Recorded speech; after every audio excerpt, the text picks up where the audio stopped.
Assalamualaikum warahmatullahi wabarakatuh, anak-anak solih-solihah semua. Kita kembali melanjutkan pembelajaran matematika kita. Sebelumnya kita telah mempelajari tentang penyajian data menggunakan tabel. Kali ini kita akan mempelajari penyajian data dalam bentuk diagram gambar atau piktogram. Mari awali dengan ucap basmalah. Bismillahirrahmanirrahim. Tujuan penyajian data adalah agar orang mudah untuk membaca dan menafsirkan data yang ditampilkan.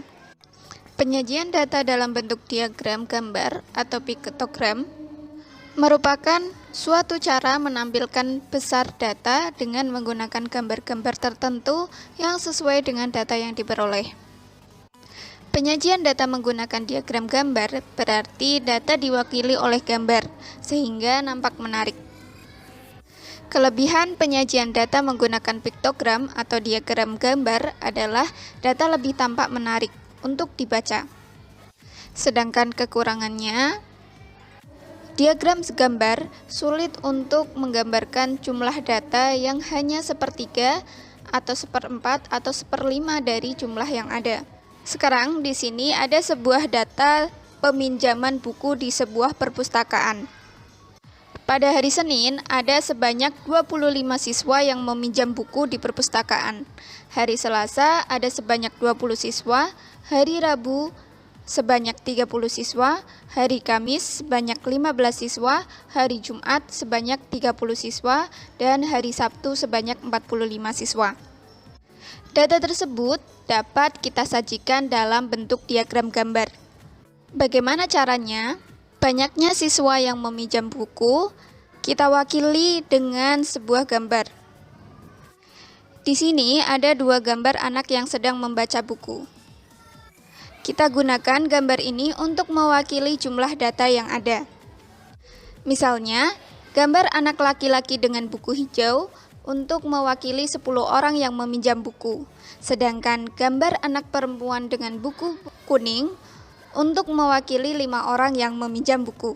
Sehingga ketika data tersebut disajikan dalam diagram gambar akan menjadi seperti ini.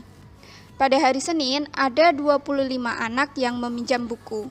Tadi sudah kita tentukan bahwa anak laki-laki dengan buku hijau mewakili 10 anak yang meminjam buku. Dan anak perempuan dengan buku kuning mewakili 5 anak yang meminjam buku. Maka untuk menunjukkan 25 anak yang meminjam buku, dapat kita gantikan dengan dua gambar anak laki-laki dengan buku hijau. 1, 2, yang berarti nilainya 20. Dan sisanya adalah 5.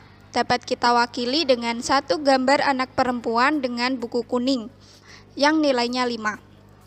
Sehingga untuk menunjukkan banyaknya siswa yang meminjam buku sebanyak 25 anak, dapat kita gantikan dengan 2 anak laki-laki dengan buku hijau dan 1 anak perempuan dengan buku kuning.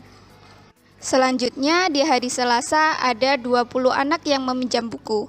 Maka 20 anak yang meminjam buku ini dapat kita tunjukkan dengan gambar 2 anak laki-laki dengan buku hijau. Di hari Rabu ada 30 anak yang meminjam buku. Maka dapat kita gantikan dengan gambar 3 anak laki-laki dengan buku hijau. Pada hari Kamis ada 15 anak yang meminjam buku. Maka dapat kita sajikan dalam gambar 1 anak laki-laki dengan buku berwarna hijau dan 1 anak perempuan dengan buku kuning. Pada hari Jumat ada 10 anak yang meminjam buku, maka dapat kita gantikan dengan 1 gambar anak laki-laki dengan buku hijau. Dan pada hari Sabtu ada 45 anak yang meminjam buku, maka dapat kita gantikan angka 45 itu dengan 4 anak laki-laki dengan buku hijau dan 1 anak perempuan dengan buku kuning. Tips menyajikan data menggunakan diagram gambar atau piktogram agar menarik dan mudah dibaca. Yang pertama, gunakan gambar yang dapat mewakili data yang disajikan. Contohnya, misalnya data penjualan ayam, maka gambar yang mewakili adalah gambar ayam untuk mewakili sejumlah datanya. Yang kedua, setiap gambar mewakili kelipatan 2 atau kelipatan 5 untuk menunjukkan banyak datanya. Misalnya, untuk menunjukkan banyak data 150, maka satu gambar mewakili 50. Dalam setiap penyajian data, baik menyajikan data dalam bentuk tabel, piktogram ataupun diagram gambar, diagram batang maupun diagram lingkaran, ingat, selalu sertakan judul atau keterangan datanya agar orang lain mudah untuk membaca data tersebut. Nah, anak-anak dapat melihat contoh-contoh penyajian data dengan piktogram pada buku paket halaman 223 sampai 225. Nah, sekarang silakan cobalah untuk menyajikan data dalam bentuk diagram gambar atau piktogram. Kerjakan soal yang ada di buku paket halaman 226, cukup nomor 1 dan 3 saja.